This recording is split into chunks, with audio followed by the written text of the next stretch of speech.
천재 물리학자 아인슈타인이 상대성 이론보다 더 절대적으로 믿었던 법칙이 있습니다. 그것은 우주가 질서에서 무질서로, 뜨거움에서 차가움으로, 삶에서 죽음으로 흐르고 있다는 엔트로피입니다. 그는 인류가 발견한 모든 이론이 무너져도 이 법칙만은 살아남을 것이라고 말했습니다. 이번 영상은 아인슈타인이 신봉했던 엔트로피 법칙 속에 숨겨진 우주의 진실입니다. 그런데 이 이야기 속에서 우리는 뜻밖에도 인간에 대한 비밀을 발견할 수 있습니다. 에피파니수. 엔트로피 법칙은 우주의 운명에 대한 것입니다. 향수병의 뚜껑을 여는 순간 질서정연했던 분자들이 공기 속으로 흩어지고, 뜨거운 커피는 식고, 이렇게 모든 것은 흩어지고 식고 사라집니다.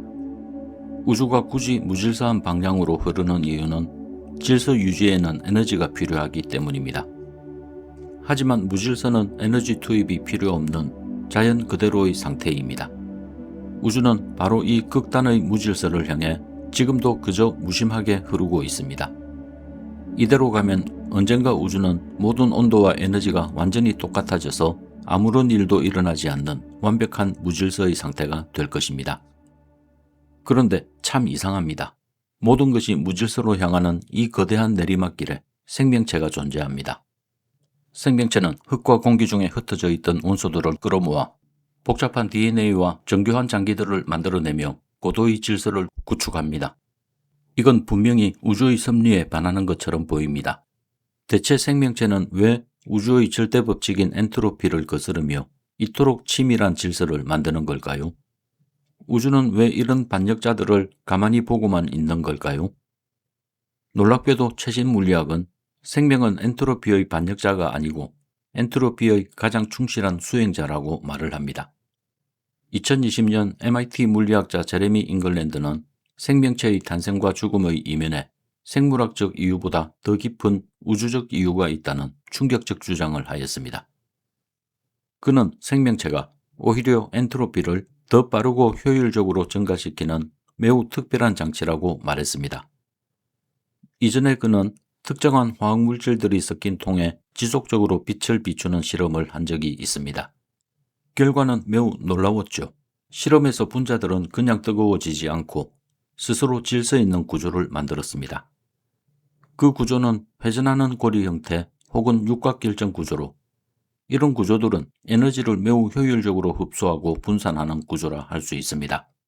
마치 욕조 배수구에서 물이 빠질 때 회오리가 만들어지면서 물이 훨씬 빠르게 빠져나가는 것처럼, 잉글랜드는 물질이 외부 에너지를 지속적으로 받으면 에너지를 빨리 처리하기 위한 질서를 만든다는 사실을 알게 되었습니다.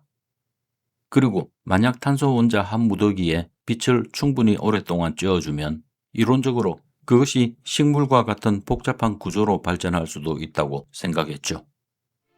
그는 우주도 마찬가지로 에너지를 더 효과적으로 퍼뜨리기 위해 일시적으로 질서를 구축한다고 생각했습니다. 예를 들어 밤하늘의 별들은 수소를 태워 에너지를 사방으로 퍼뜨리고, 블랙홀은 그와는 정반대로 모든 것을 빨아들여 우주에서 가장 높은 엔트로피를 키워갑니다. 지금 이 순간에도 계속되고 있는 우주 팽창은 공간을 무한히 분리하며 이 과정을 돕고 있죠.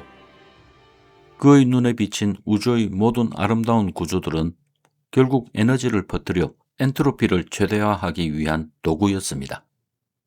우주는 결국 엔트로피가 증가되는 가장 영리한 길을 걷고 있었던 것입니다.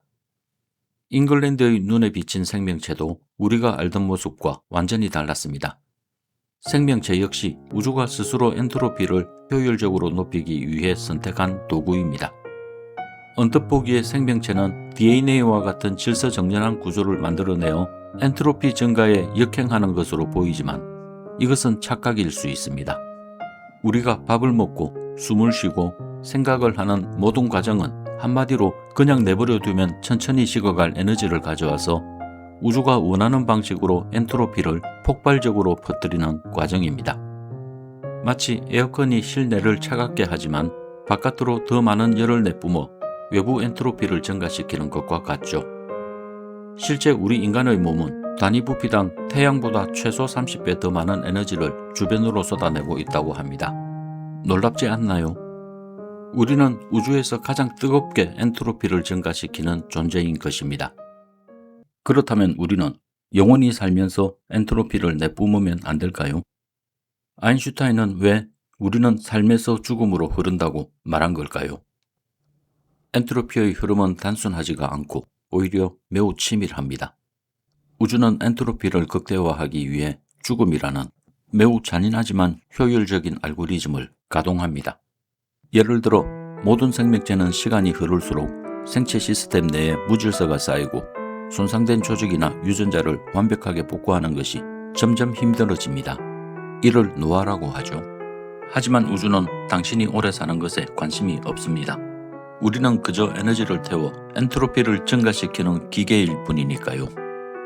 이 기계가 오래되어 대사량이 떨어지고 에너지를 태우는 효율이 낮아지면 우주는 계산기를 두드리기 시작합니다.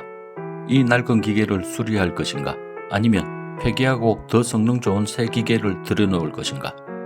우주의 선택은 명확합니다. 우주는 당신을 수리하지 않기로 결정합니다.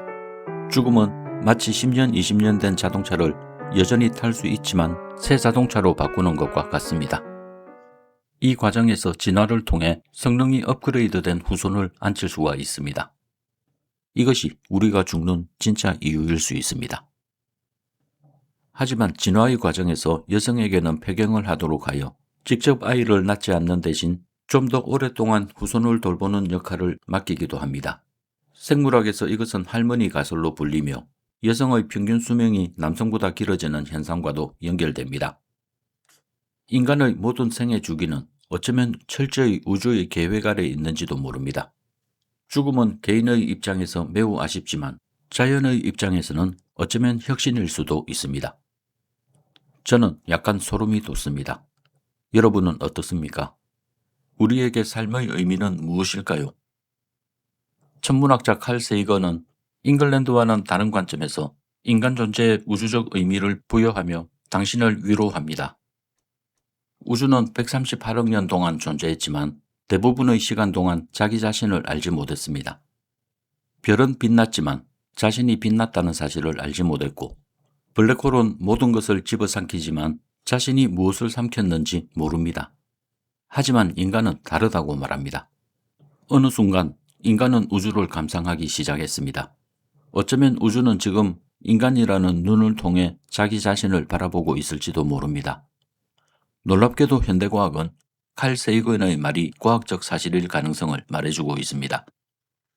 블랙홀의 이름을 지은 전설적인 물리학자 존 휠러는 양자역학의 원리를 우주 전체에 확장하며 충격적인 가설을 제시했습니다.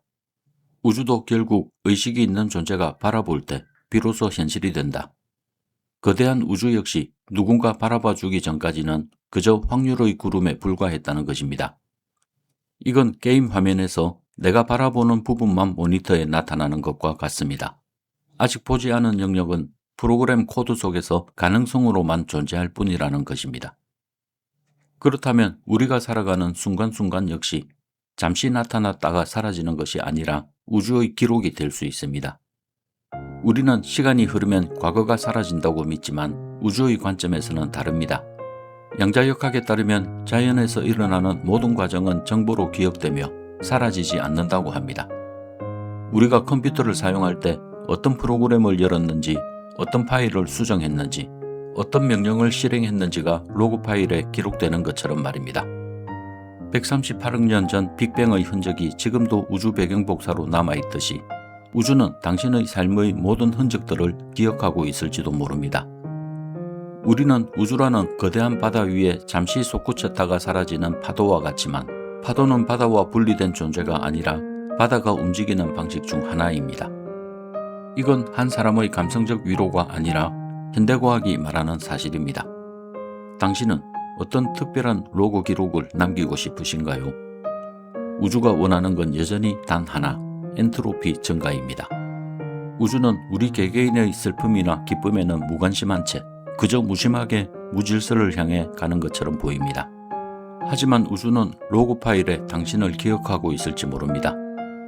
여러분은 자신의 삶이 우주에 어떤 흔적으로 남길 바라시나요? 여러분의 소중한 생각이 궁금합니다. 에피파니 숲은 더 깊은 이야기로 찾아오겠습니다.